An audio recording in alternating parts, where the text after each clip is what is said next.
Some discoveries are so extraordinary, they force us to question everything we thought we knew about the ancient world. An army buried beneath the earth. A city built entirely from mud that became one of the largest on Earth. A ship carrying treasures from civilizations separated by thousands of miles. And monuments so old, they were already ancient when the pyramids were built. These aren't myths. They're real places that archaeologists are still trying to understand. Tonight, we'll uncover forgotten cities, mysterious tombs, remarkable artifacts, and ancient civilizations whose greatest secrets have survived for thousands of years. Before we begin, don't forget to subscribe and like the video because the next discovery might completely change the way you see history. Cerne Abbas giant.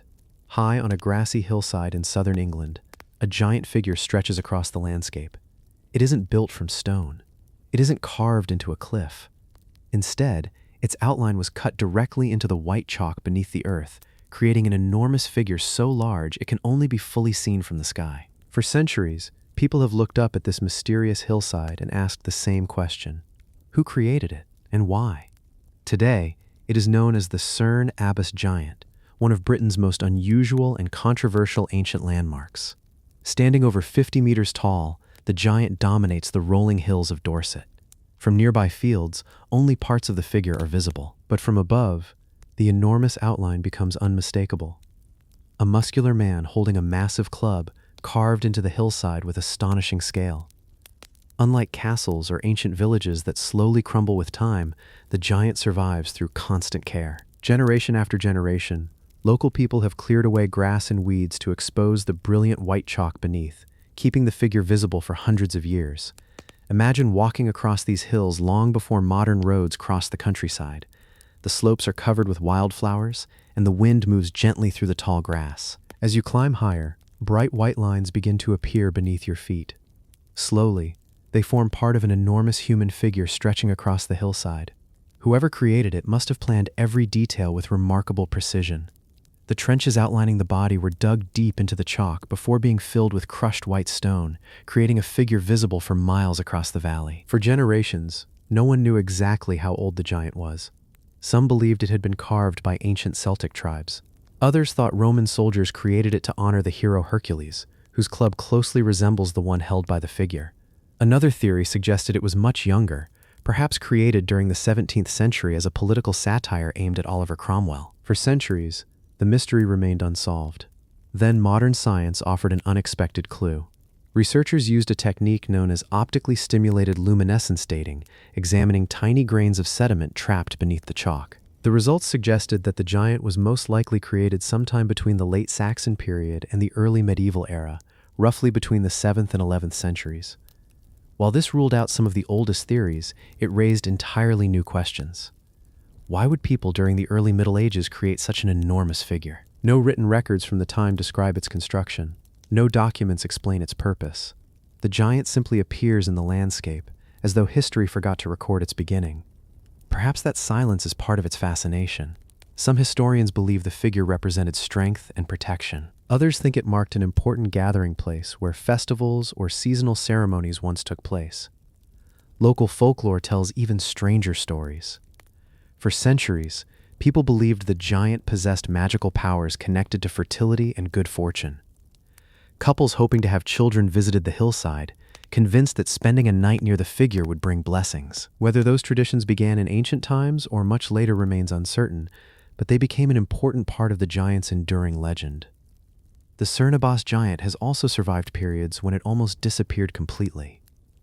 Without regular maintenance, grass quickly grows over the chalk trenches, slowly hiding the figure from view. There were times when parts of the giant faded so badly that only faint outlines remained visible. Yet each time, local communities restored it, carefully uncovering the white chalk once again. Its survival depended not on stone walls or massive foundations, but on people choosing to remember it. Today, archaeologists continue studying the hillside using drones, ground surveys, and modern imaging technology. Small details hidden beneath the surrounding soil may one day reveal more about how the figure was created and whether other ancient features once surrounded it. Even now, the Cerne Abbas giant refuses to give up all of its secrets. Standing on the hillside today, it's impossible not to wonder about the people who first marked these enormous lines into the earth. How many worked together? How long did it take? And what did they hope future generations would see when they looked upon their creation? Perhaps that is what makes the Cerne Abbas giant so unforgettable. Not because it is Britain's largest hill figure, not because it has inspired centuries of legends, but because after nearly 1,000 years, one enormous figure still watches over the Dorset countryside, silently challenging every generation to solve the mystery of why it was carved into the hillside in the first place. Marlborough Mound. In the center of the quiet English town of Marlborough stands a grassy hill that most people walk past without giving it a second thought. It isn't surrounded by towering stone walls. It isn't crowned by the ruins of an ancient temple. To many visitors, it simply looks like a natural hill rising gently above the surrounding landscape. But appearances can be deceiving. Beneath this peaceful mound lies a story that reaches back nearly 5,000 years, making it older than Stonehenge, older than the Great Pyramid of Giza, and one of the oldest man-made monuments still standing in Britain. Known today as Marlborough Mound, this enormous earthwork has puzzled historians for centuries. For generations, local legends claimed the mound marked the burial place of Merlin, the legendary wizard of King Arthur's tales. Others believed it was simply the remains of a medieval castle built by Norman rulers after the conquest of England. The hill became so familiar that few imagined it concealed a far older secret. Only modern archaeology revealed that both stories were incomplete. Imagine standing here around 2400 BC. The landscape is almost unrecognizable.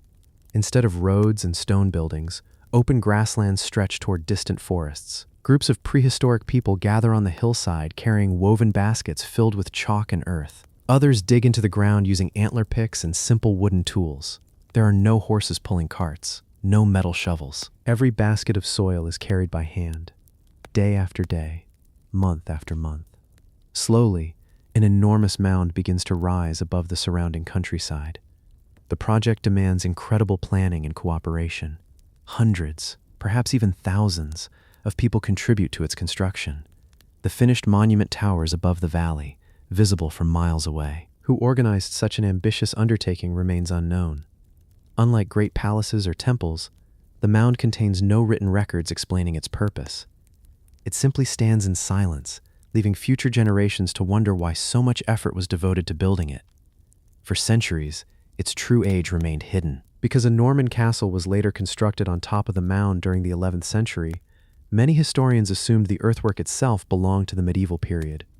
The castle eventually disappeared, but the mound remained, quietly preserving a much older history beneath its surface.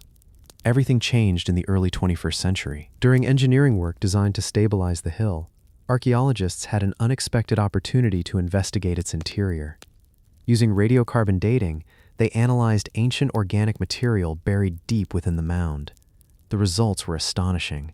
The mound had not been built by medieval builders at all. It dated back to the late Neolithic period, making it almost the same age as nearby Silbury Hill.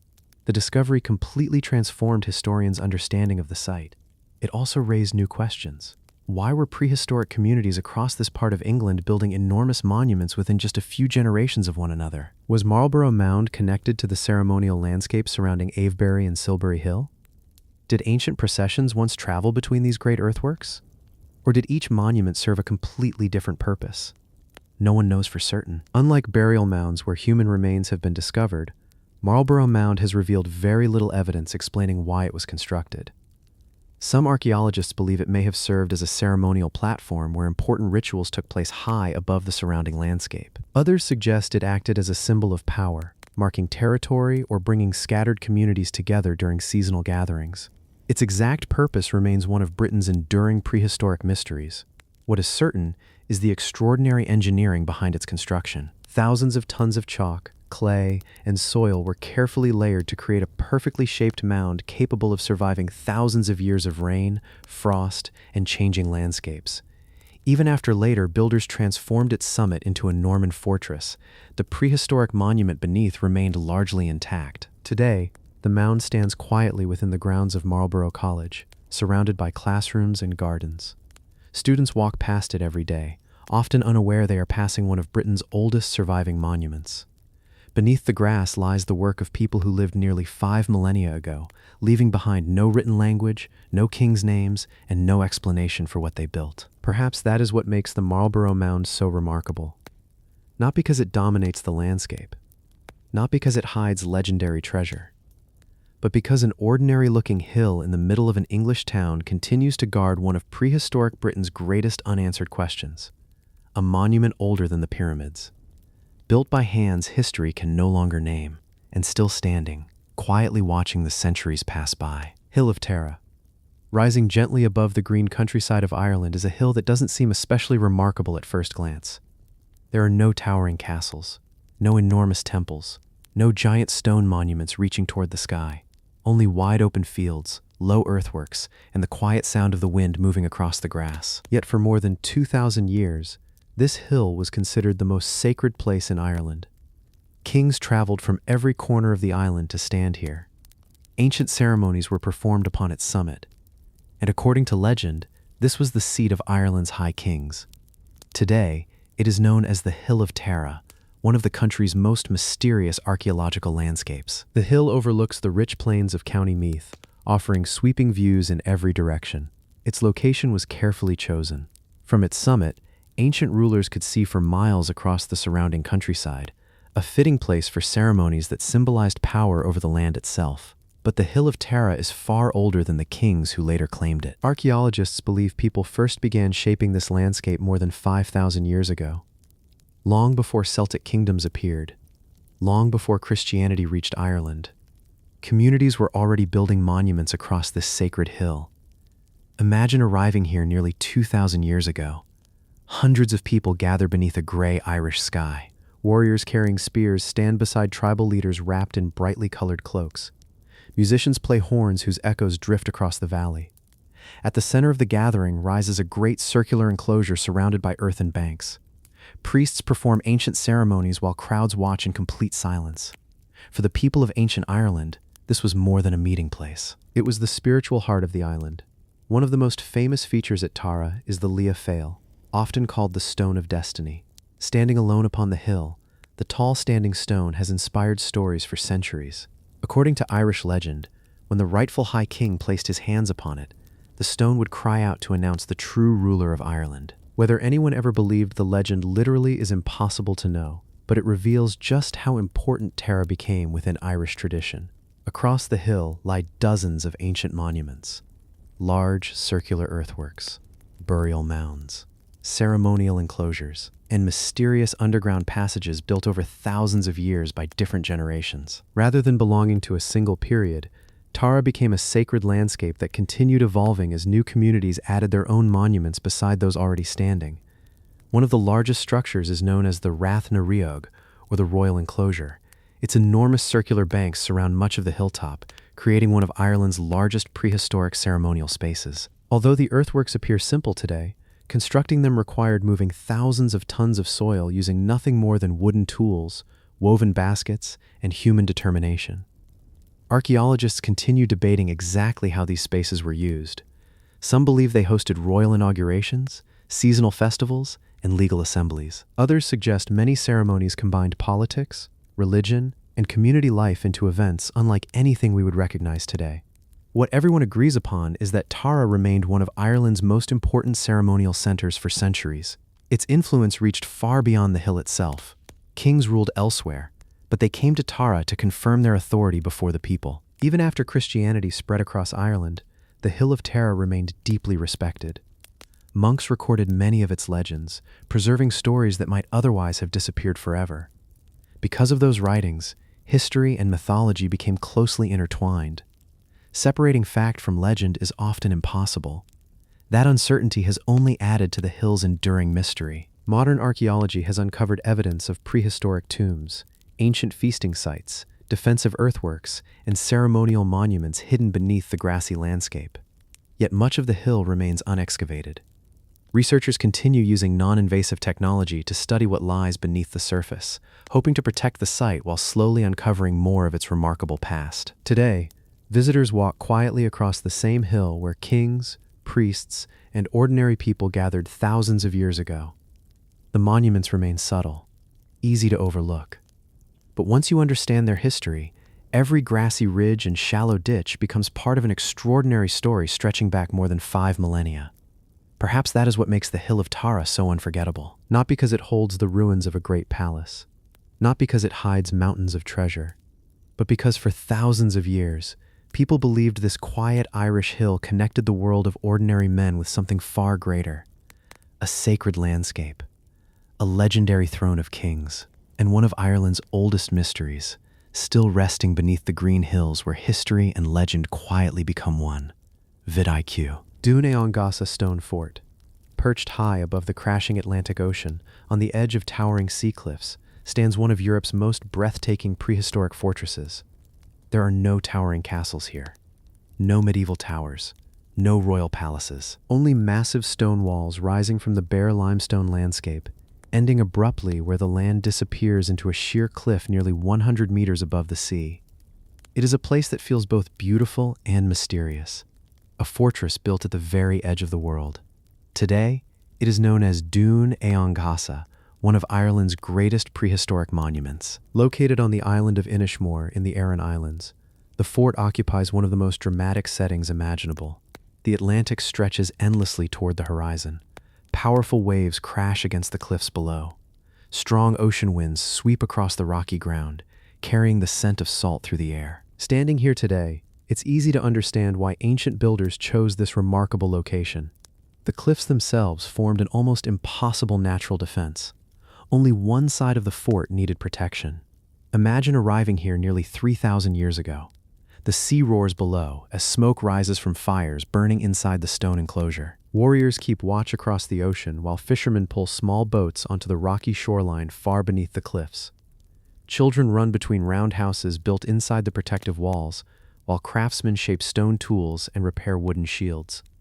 Visitors approaching the fort must first pass through a series of enormous defensive walls, each stronger than the last. The builders understood that every layer of protection could mean the difference between safety and disaster.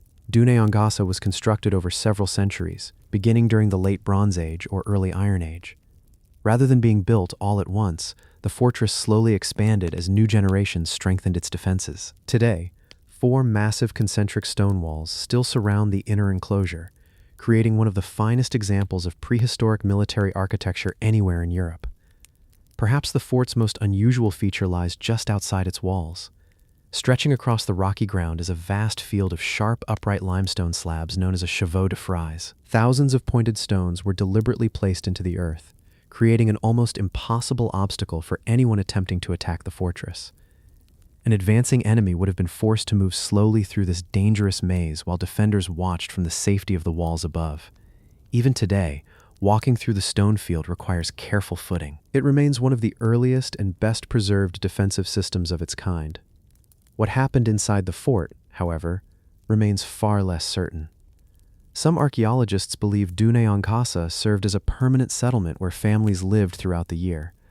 Others think it functioned mainly as a place of refuge during times of conflict. It may also have been an important ceremonial center overlooking the Atlantic, where gatherings, rituals, or seasonal festivals took place. The truth has been lost to time. Excavations have uncovered hearths, pottery fragments, animal bones, stone tools, and traces of ancient buildings, revealing that people lived and worked here for generations. Every discovery adds another small piece to the story, but many questions remain unanswered. Who ruled this fortress? What dangers were they preparing for? And why choose such a dramatic location at the very edge of the cliffs? One mystery continues to capture visitors' imagination. The outer wall stops suddenly at the cliff edge, leading many people to wonder whether part of the fort has disappeared into the sea. Over thousands of years, relentless Atlantic storms have slowly worn away the cliffs. Some archaeologists believe sections of the original monument may indeed have collapsed into the ocean long ago, taking part of its story with them forever. Today, visitors carefully walk through the ancient entrance before standing at the edge of the cliffs, where the Atlantic stretches endlessly toward the west. The same winds that swept across these walls thousands of years ago still blow just as fiercely today. The stone defenses remain standing. The waves continue crashing below, and the mystery of Dún Aonghasa endures. Perhaps that is what makes the Dún Aonghasa stone fort so unforgettable. Not because it belonged to a great king, not because it hid legendary treasure, but because it was built in one of the most extraordinary locations imaginable, a fortress balanced between land and sea, guarding the edge of Ireland for nearly 3,000 years while the Atlantic slowly reshaped the world around it. Almendres Cromlech. Hidden among ancient cork oak trees in the quiet countryside of Portugal stands one of Europe's oldest and most mysterious stone circles. Unlike Stonehenge, there are no towering pillars reaching toward the sky, no massive lintels balanced overhead. Instead, dozens of smooth granite stones rise gently from the earth, arranged in carefully planned circles that have remained almost unchanged for more than 7,000 years. They are older than the pyramids of Egypt, older than Stonehenge, and they continue to guard a mystery that no one has fully solved. This remarkable monument is known as the Almendres Cromlech, one of the greatest prehistoric sites on the Iberian Peninsula.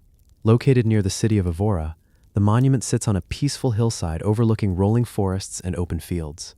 The setting feels almost timeless. Birdsong echoes through the trees. Sunlight filters between ancient oaks. The silence is broken only by the wind moving across the landscape. Standing among these stones today, it's easy to imagine that very little has changed since the people who first raised them thousands of years ago. Imagine arriving here around 5000 BC. The first rays of morning sunlight spread across the hills as groups of people slowly gather around the granite stones. Some carry baskets filled with food and offerings. Others prepare for a ceremony whose meaning has long since been forgotten. Children watch quietly while elders stand among the circles, waiting for the rising sun to reach a particular point on the horizon. The monument is more than a collection of stones.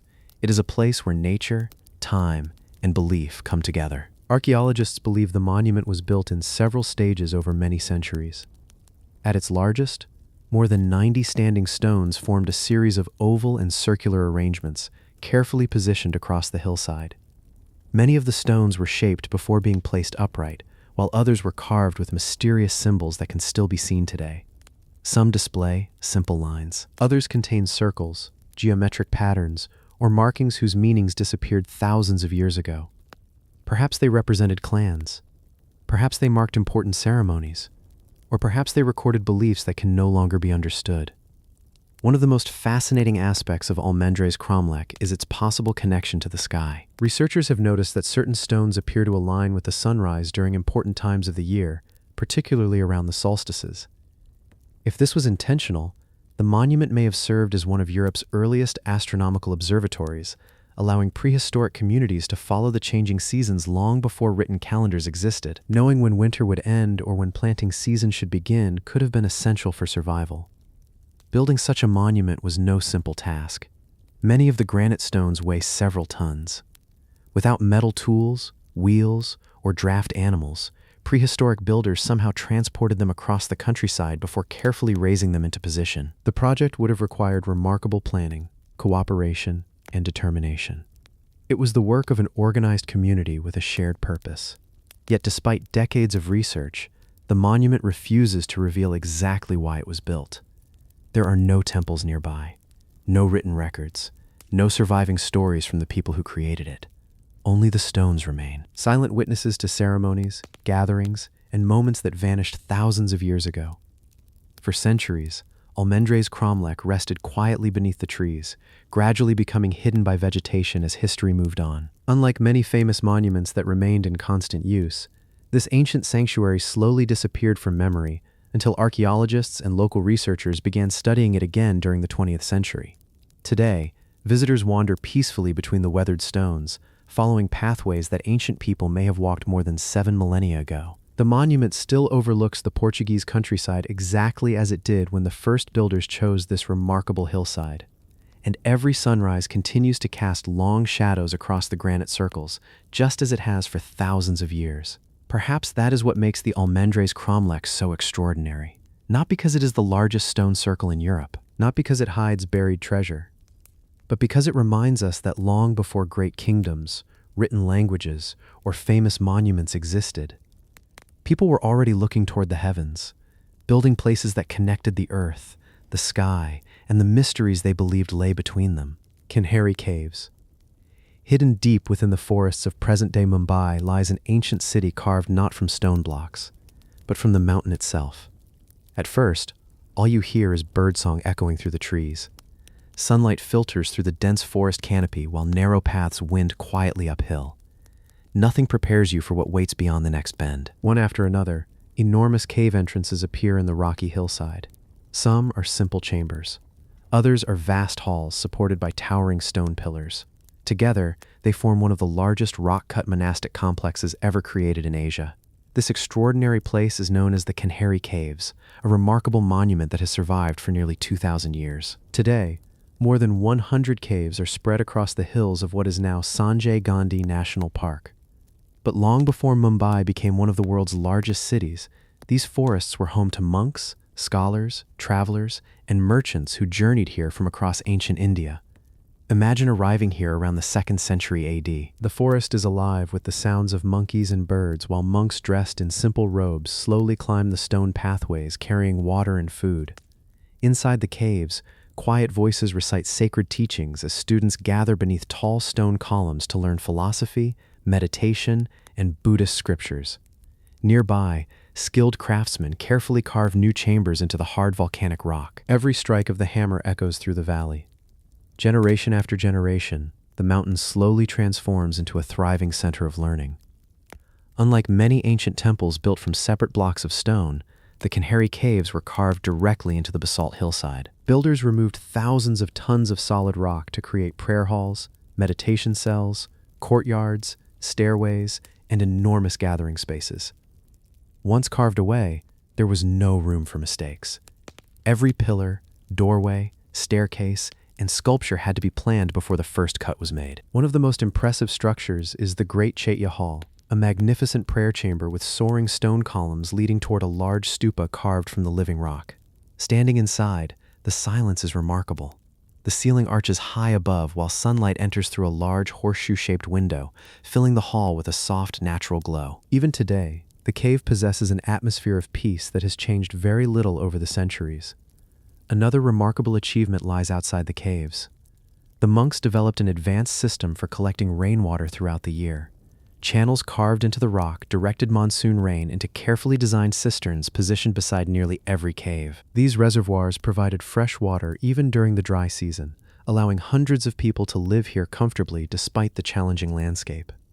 Many of these ancient water systems still survive today. As archaeologists explored the caves, they uncovered hundreds of inscriptions carved into walls, pillars, and entrances. Many record donations made by merchants, travelers, local rulers, and ordinary families who helped expand the monastery over hundreds of years. These inscriptions reveal that Kanheri was far more than an isolated retreat. It was an important stop along ancient trade routes connecting western India's ports with communities deep inland. Travelers from many regions likely rested here before continuing their journeys.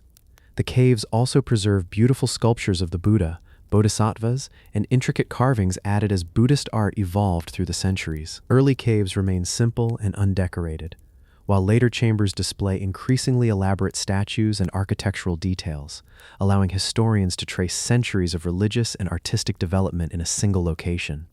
Eventually, as political power shifted and Buddhism gradually declined across much of Western India, the monastery slowly emptied.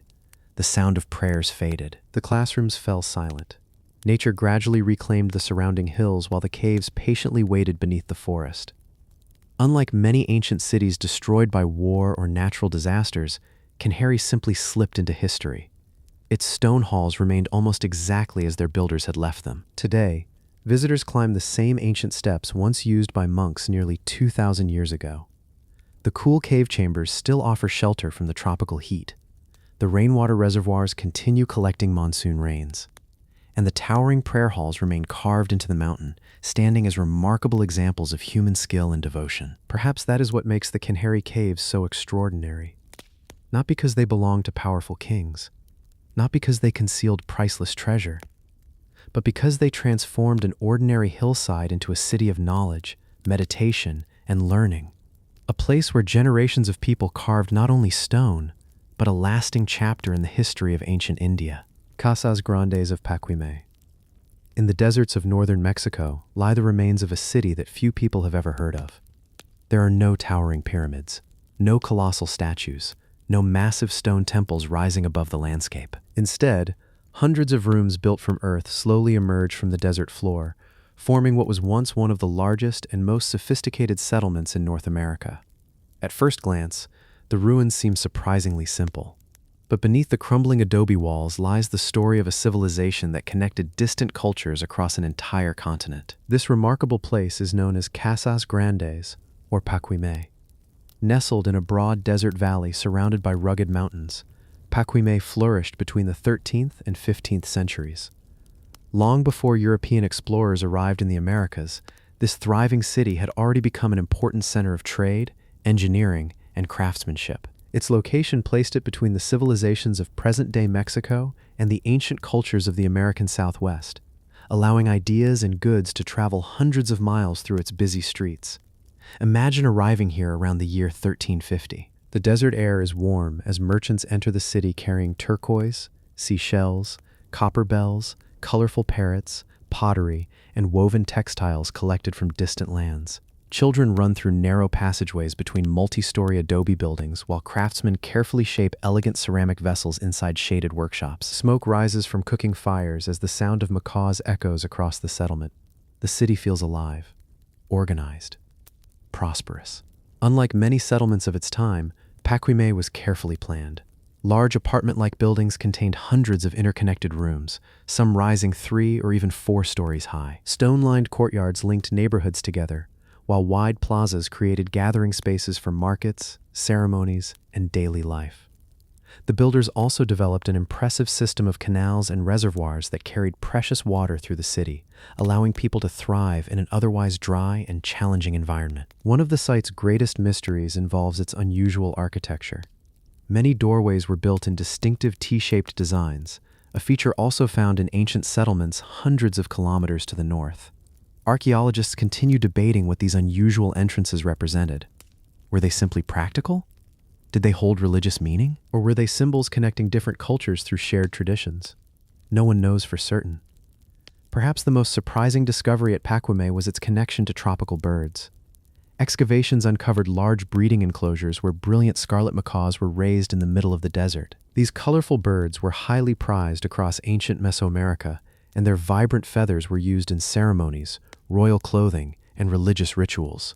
Finding evidence of large-scale macaw breeding so far from the tropical forests where the birds naturally lived completely changed historians' understanding of long-distance trade in ancient North America. Archaeologists have also uncovered beautifully decorated pottery, turquoise jewelry, copper tools, shell ornaments from distant coastlines, and the remains of marketplaces that reveal Paquimé's extraordinary role as a trading center. Goods traveled here from the Pacific Ocean, the Gulf of California, central Mexico, and the deserts of what is now the southwestern United States. The city became a crossroads where cultures met, exchanged ideas, and carried new technologies across vast distances. Yet despite its success, Paquimé's story came to an unexpected end. Around the middle of the 15th century, much of the city was abandoned. Some buildings show signs of fire.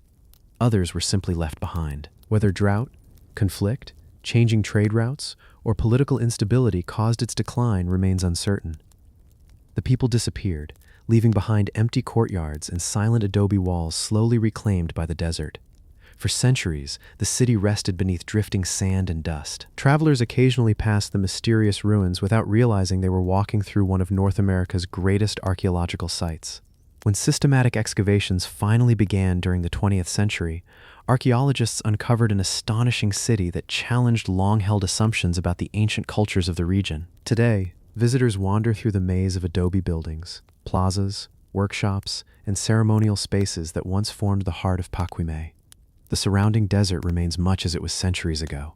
The mountains still guard the valley, and the winds continue sweeping across the ancient city, carrying whispers of a civilization that connected an entire continent long before written history reached these lands. Perhaps that is what makes Casas Grandes of Paquimé so extraordinary. Not because it was ruled by mighty emperors, not because it concealed legendary treasure, but because it quietly proved that even in the deserts of northern Mexico, a remarkable city once flourished. A place where merchants, craftsmen, and travelers from distant worlds came together and built one of the greatest forgotten civilizations in North America. Norte Chico ruins. Along the dry river valleys of coastal Peru lie the remains of a civilization that existed long before the Inca, long before the Maya, and even before the pyramids of Egypt were completed. For thousands of years, almost no one knew these ancient cities existed. There were no towering stone temples visible from afar, no carved statues announcing the presence of a forgotten kingdom, only low earthen mounds blending quietly into the desert landscape. Yet beneath those seemingly ordinary hills lay the ruins of one of the oldest civilizations ever discovered in the Americas. Today, archaeologists call it Norte Chico, or the Carol Soup civilization. Dating back nearly 5,000 years, Norte Chico flourished around 3000 BC, making it one of the world's earliest known centers of urban life. While civilizations were just beginning to emerge in Egypt and Mesopotamia, thriving cities were already rising along Peru's Pacific coast. Imagine arriving here nearly 5,000 years ago. The surrounding desert appears almost lifeless, but along the fertile river valley, a bustling city stretches across the landscape. Workers carry woven baskets filled with stone and earth as enormous platform pyramids slowly rise above the plain. Farmers harvest cotton and squash from irrigated fields while fishermen return from the nearby Pacific Ocean with nets full of anchovies. Merchants move between plazas carrying woven textiles, dried fish, gourds, and baskets of fruit. The city is alive with activity, despite standing in one of the driest regions on Earth. Unlike many ancient civilizations, Norte Chico shows almost no evidence of large-scale warfare. Archaeologists have found no massive defensive walls surrounding the cities, no clear signs of violent destruction, and very few weapons compared with other ancient cultures. Instead, these communities appear to have focused their efforts on construction, trade, agriculture, and ceremonial life. At the heart of many settlements stood enormous stepped platform mounds built from millions of stones packed inside woven reed bags. These simple yet remarkably effective building techniques allowed ancient engineers to create monuments that have survived thousands of years of earthquakes and changing landscapes. The largest city, Caral, contained impressive pyramids, broad ceremonial plazas, sunken circular courts, residential neighborhoods, and carefully planned public spaces. Everything suggests a society capable of organizing thousands of workers long before the invention of metal tools or wheeled vehicles. One of the greatest mysteries surrounding Norte Chico is how such a sophisticated civilization developed so early. Unlike Egypt or Mesopotamia, there is little evidence of pottery during its earliest period. Instead, people relied on woven textiles, baskets, gourds, and beautifully crafted fiber products. Cotton became one of their greatest resources, allowing fishermen to create strong nets that supported thriving coastal communities.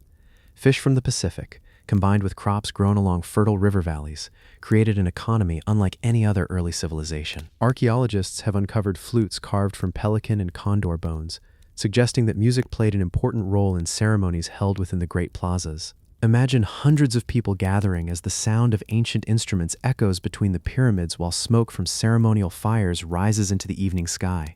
These cities were not only centers of trade and farming, they were places where communities came together through shared beliefs and traditions. Perhaps the most remarkable discovery is simply the civilization's age. For generations, historians believed the earliest advanced societies in the Americas appeared much later. The discovery of Norte Chico completely changed that understanding. It pushed the origins of urban civilization in the New World back by more than 1,000 years, forcing archaeologists to rewrite one of history's oldest chapters. Yet after flourishing for centuries, the great cities gradually declined. Changing environmental conditions, shifting river systems, or social changes may have encouraged people to move elsewhere. The ceremonial centers slowly emptied. The pyramids were abandoned. Wind-blown sand and centuries of silence gradually concealed the ruins beneath the desert floor. Today, visitors walking among the ancient pyramids often find themselves almost alone. There are no towering crowds, no bustling tourist centers, only vast open landscapes where one of humanity's oldest civilizations quietly waits beneath the Peruvian sun. Perhaps that is what makes the Norte Chico ruins so extraordinary. Not because they belong to a powerful empire, not because they hid legendary treasure, but because they reveal that one of the world's first great civilizations rose in a place few expected, building cities, monuments, and thriving communities nearly 5,000 years ago, long before history believed such a civilization could even exist. The Vix Crater Burial. Beneath a quiet hill in eastern France, archaeologists uncovered a burial unlike anything they had expected. There was no king's palace nearby, no ruined fortress, no forgotten city hidden beneath the forests. Instead, a single grave revealed one of the most astonishing treasures ever discovered from Iron Age Europe. At its center stood an enormous bronze vessel so massive that 4 people could comfortably stand inside it. Even today, it remains the largest ancient bronze crater ever found anywhere in the world. The discovery became known as the Vix Burial, and it continues to challenge everything historians once believed about the ancient Celtic world. The burial dates to around 500 BC, during a time when Celtic tribes controlled much of Western Europe. For centuries, many believed these communities lived simple lives far removed from the great civilizations of Greece and the Mediterranean. But the Vix Burial told a very different story. Imagine arriving here more than 25 centuries ago. A solemn procession climbs the hillside carrying valuable gifts unlike anything the surrounding countryside has ever seen. Warriors dressed in finely crafted armor walk beside nobles wearing brilliant jewelry of gold and bronze. Behind them, servants carefully transport an enormous bronze vessel that glitters beneath the afternoon sun. Nearby, craftsmen prepare a large wooden burial chamber built deep beneath the earth. Everything about the ceremony speaks of extraordinary wealth and influence. At the center of the burial rested the remains of a woman believed to have been one of the most powerful figures in her community. Archaeologists discovered her lying upon an elegant four-wheeled ceremonial wagon, surrounded by luxurious objects collected from across Europe. Around her neck rested a magnificent solid gold torque weighing nearly half a kilogram. Beautiful bracelets, ornaments, and finely crafted jewelry completed one of the richest Celtic burials ever discovered. Yet even these remarkable treasures were overshadowed by one extraordinary object. Standing over 1.5 meters tall, the giant bronze crater dominated the burial chamber. It could hold more than 1,000 liters of liquid, making it unlike any vessel ever found from the ancient world. Its enormous handles were decorated with detailed sculptures of Greek warriors, while the rim displayed intricate scenes inspired by Mediterranean art. The craftsmanship was astonishing. The vessel had almost certainly been made in a Greek workshop hundreds of kilometers away before somehow reaching the heart of Celtic Europe. How such an enormous masterpiece traveled such a great distance remains one of the burial's greatest mysteries. The discovery proved that long-distance trade connected Celtic communities with powerful civilizations far beyond their own borders.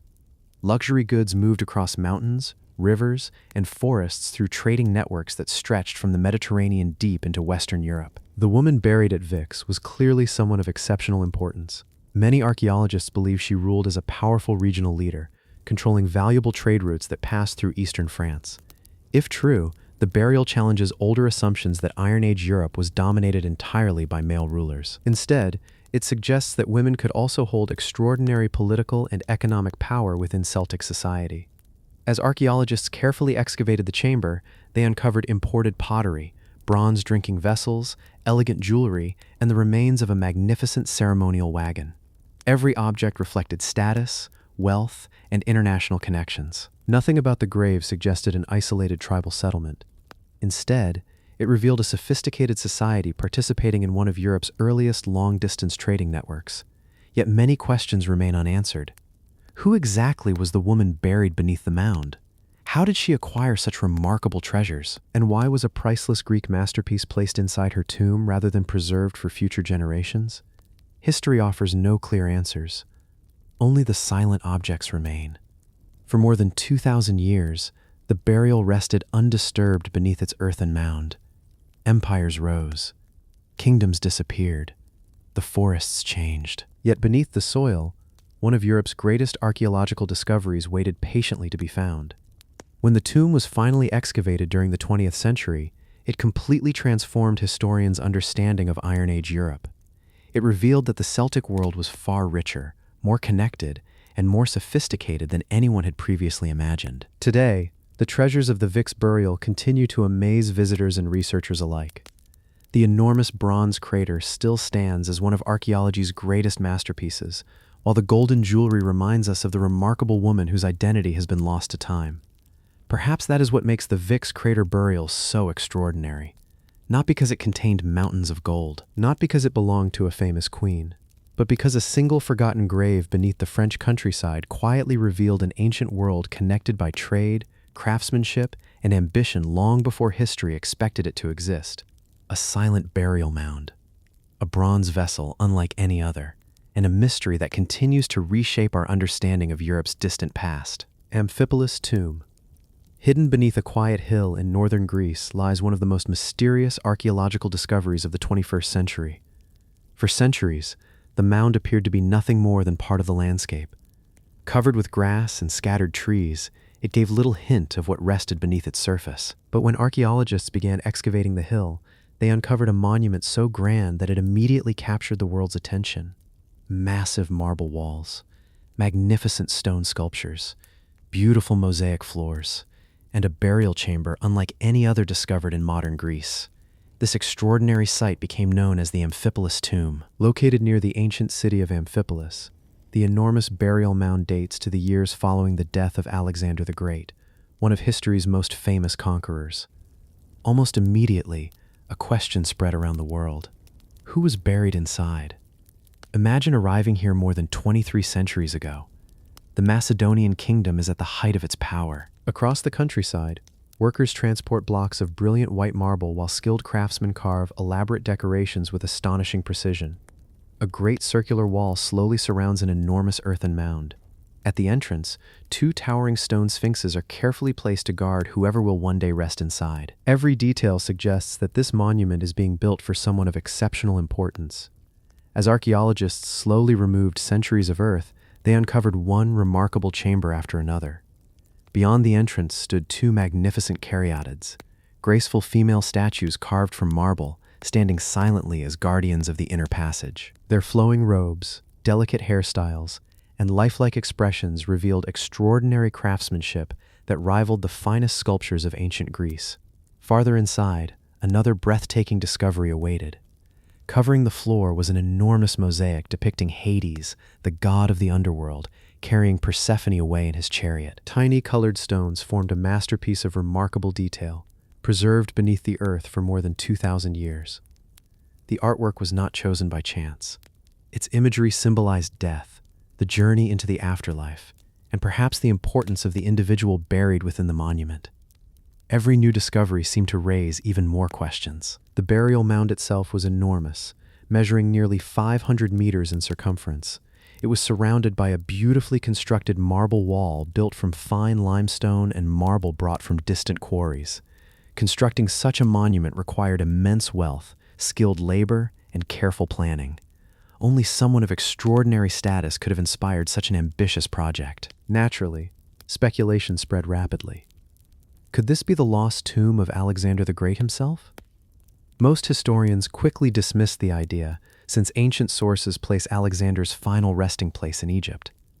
Others suggested the tomb may have belonged to one of his closest generals, a powerful member of his family, or perhaps an important noble connected to the Macedonian royal court. Many names have been proposed.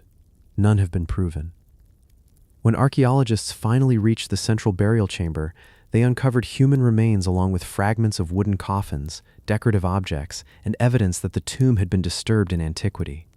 The discoveries provided valuable clues, but no definitive answer. The true identity of the person, or perhaps several people, buried inside remains uncertain. That uncertainty has only deepened the monument's fascination. The Amphipolis tomb is remarkable not only because of its size, but because of what it reveals about the world that emerged after Alexander's conquests. It reflects a kingdom overflowing with wealth, artistic talent, and confidence. Greek sculptors, architects, and engineers combined their skills to create a monument that was intended to impress for generations. Even after more than 2,000 years, it still does. Today, visitors can see the carefully restored sculptures, mosaics, and artifacts recovered during the excavation. Researchers continue studying every detail, hoping that future discoveries may finally reveal who was honored beneath the Great Mound. For now, the silence of the tomb keeps its greatest secret. Perhaps that is what makes the Amphipolis tomb so extraordinary. Not because it is the largest burial monument of its age, not because it inspired worldwide headlines, but because somewhere beneath that quiet Greek hill rests the story of someone important enough to receive one of the grandest tombs ever built, yet whose name has vanished almost completely from history. A forgotten burial, silent marble guardians, and one of archaeology's greatest unsolved mysteries, still waiting for its final answer. Chan ruins. On the dry northern coast of Peru lies the remains of a city unlike any other in the ancient Americas. There are no towering stone pyramids, no marble temples, no granite walls built to withstand the ages. Instead, an enormous city rose from the desert itself, its walls shaped from mud and clay. At first glance, it seems impossible that such a place could survive for centuries. Yet beneath the blazing Peruvian sun stands the largest adobe city ever built on Earth, a forgotten capital that once ruled an empire stretching hundreds of miles along the Pacific coast. Today, it is known as Cerne, one of South America's greatest archaeological wonders. Built by the Chimu civilization around the 9th century, Cerne eventually became home to tens of thousands of people. Long before the Inca Empire reached its greatest power, this was one of the richest and most sophisticated cities in the Americas. Its rulers controlled fertile valleys, thriving fishing communities, and vast trade networks that carried valuable goods across the coastline. Imagine arriving here nearly 700 years ago. The desert sun shines brightly against towering adobe walls that surround enormous palace compounds. Merchants carrying colorful textiles, shells, precious metals, and pottery pass through narrow streets filled with craftsmen at work. The sound of hammering echoes from workshops where goldsmiths shape delicate ornaments while potters carefully decorate elegant vessels. Beyond the city, farmers guide water through irrigation canals that transform the dry desert into productive fields of maize, beans, and cotton. Everything around you reflects careful planning and remarkable organization. Unlike many ancient cities, Cerne was divided into large enclosed compounds, each surrounded by high adobe walls. Inside were courtyards, ceremonial plazas, storage rooms, workshops, gardens, and living quarters reserved for the city's powerful rulers. Some compounds contained hundreds of individual rooms connected by narrow passageways, designed to control movement throughout the complex. Every section of the city served a specific purpose. One of Cerne's most remarkable features is its extraordinary decoration. The walls are covered with beautifully carved patterns showing fish, pelicans, waves, and other sea creatures. These designs remind us that the Pacific Ocean was central to Chimu life. Fishing provided food for thousands of people, while the sea connected distant communities through trade. Even today, many of these intricate carvings remain visible despite centuries of wind and weather. Water was one of the city's greatest achievements. Although Cerne stood in one of the driest deserts on Earth, its engineers developed an advanced network of canals that carried fresh water from nearby rivers into the city. Without this remarkable system, such a large population could never have survived. The success of the Chimu civilization depended upon their ability to master an unforgiving landscape. Archaeologists have uncovered enormous storage buildings, ceremonial objects, beautifully crafted pottery, delicate gold jewelry, and evidence of highly specialized workshops where skilled artisans produced goods for the ruling elite. Every discovery reveals a society with remarkable craftsmanship and a sophisticated economy supported by trade, agriculture, and careful administration. For centuries, Cerne flourished as the capital of the Chimu kingdom. Then, during the late 15th century, everything changed. The expanding Inca Empire marched northward. After a long campaign, the Chimu kingdom was defeated, and Cerne came under Inca control. Many of its finest craftsmen were taken to the Inca capital of Cusco, where their skills were put to work for a new empire. The once powerful city slowly began to lose its importance. Not long afterward, Spanish explorers arrived in South America. Many of Cerne's treasures were looted, while centuries of rain, erosion, and earthquakes gradually weakened the city's fragile adobe walls. Large sections disappeared beneath drifting sand, leaving only silent ruins where one of the continent's greatest capitals had once stood. Today, visitors walk through wide ceremonial plazas, towering adobe corridors, and beautifully carved walls that still preserve the remarkable artistry of the Chimu people. Although much of the city has been lost, Cerne remains one of the largest archaeological sites in the Americas, continuing to reveal new discoveries with every excavation. Perhaps that is what makes Cerne so extraordinary, not because it was built from stone, not because it belonged to the Inca, but because an entire empire rose from mud, water, and human ingenuity, creating the largest adobe city on Earth. A city that stood proudly in the desert for centuries before quietly returning to the sand from which it was born. Uluburun shipwreck cargo, off the southern coast of Turkey, beneath the clear blue waters of the Mediterranean Sea, lies the wreck of a ship that changed our understanding of the ancient world. For more than 3,000 years, it rested silently on the seafloor. Storms passed overhead. Empires rose and disappeared. The sea concealed its greatest secret beneath layers of sand and coral. When divers finally discovered the wreck in the 1980s, they expected to find another ordinary ancient vessel. Instead, they uncovered what many archaeologists now consider one of the most important shipwrecks ever found. A floating treasure chest from the late Bronze Age, carrying cargo from across the known world. Today, it is known as the Uluburun shipwreck. The vessel sank around 1300 BC, during a time when powerful kingdoms ruled Egypt. The Hittite Empire, Mycenaean Greece, Cyprus, and the cities of the Near East.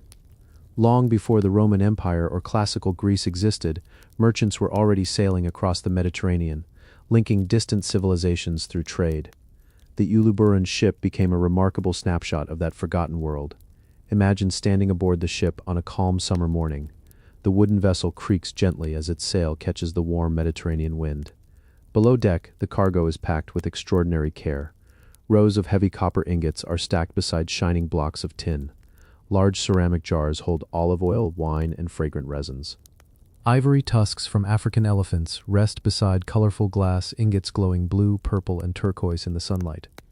Nearby are ebony logs, ostrich eggshells, jewelry, fine pottery, and beautifully carved luxury goods collected from lands hundreds of miles apart. Every object tells the story of another civilization. Every crate represents another destination waiting beyond the horizon. Then, without warning, everything changes. Perhaps a violent storm sweeps across the sea. Perhaps hidden rocks tear through the wooden hull. Water rushes aboard. The crew struggles desperately to save the ship, but the weight of the cargo becomes impossible to overcome.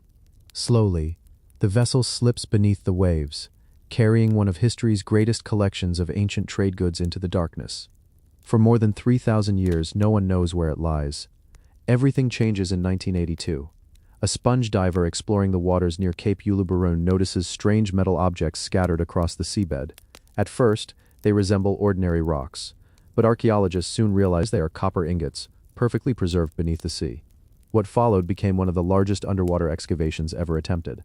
Over 11 years, divers carefully recovered more than 18,000 artifacts, each revealing another piece of the ancient world's forgotten trading network. The cargo itself was astonishing. More than 10 tons of copper filled much of the ship. Alongside it were around 1 ton of tin, enough to produce enormous quantities of bronze, the most valuable metal of the age. Without tin, bronze could not be made. Finding both metals together confirmed that this voyage played an important role in supplying civilizations across the eastern Mediterranean. Yet metal was only the beginning. Archaeologists also uncovered gold jewelry, silver objects, carved ivory, amber from northern Europe, ebony from Africa, luxurious Canaanite jars, Cypriot pottery, Egyptian scarabs, finely crafted weapons, beads made from precious stones, and the oldest known glass ingots ever discovered. The cargo came from at least a dozen different regions. No single kingdom produced everything aboard. Instead, the ship revealed an international trading system far more advanced than historians had once imagined. One small discovery captured particular attention. Among the artifacts was a tiny gold scarab bearing the name of Queen Nefertiti, one of ancient Egypt's most famous royal figures. Although it may have been a diplomatic gift or valuable trade item rather than a personal possession, it demonstrated just how closely connected powerful kingdoms had become during the Late Bronze Age. The ship itself also offered remarkable insights. Built from cedar wood using sophisticated joinery techniques, it proved that Bronze Age shipbuilders possessed extraordinary maritime skills. Without modern navigation, compasses, or detailed maps, these sailors crossed hundreds of kilometers of open sea carrying cargo worth an enormous fortune. Their knowledge of winds, currents, and coastlines allowed them to connect civilizations separated by vast distances. Today, historians often describe the Late Bronze Age as one of the world's first international economies. The Uluburun shipwreck is one of the clearest pieces of evidence supporting that idea. It reveals a world where merchants, diplomats, craftsmen, and sailors exchanged not only goods, but ideas, technologies, artistic styles, and cultures across the Mediterranean thousands of years before the modern concept of global trade existed. Perhaps that is what makes the Uluburun shipwreck so extraordinary. Not because it carried priceless treasure, not because it belonged to a famous king, but because one ship, resting quietly beneath the sea for 3,000 years, revealed an ancient world far more connected than anyone had ever imagined. A single voyage, a cargo gathered from across continents, and one remarkable discovery that forever changed the story of the ancient world.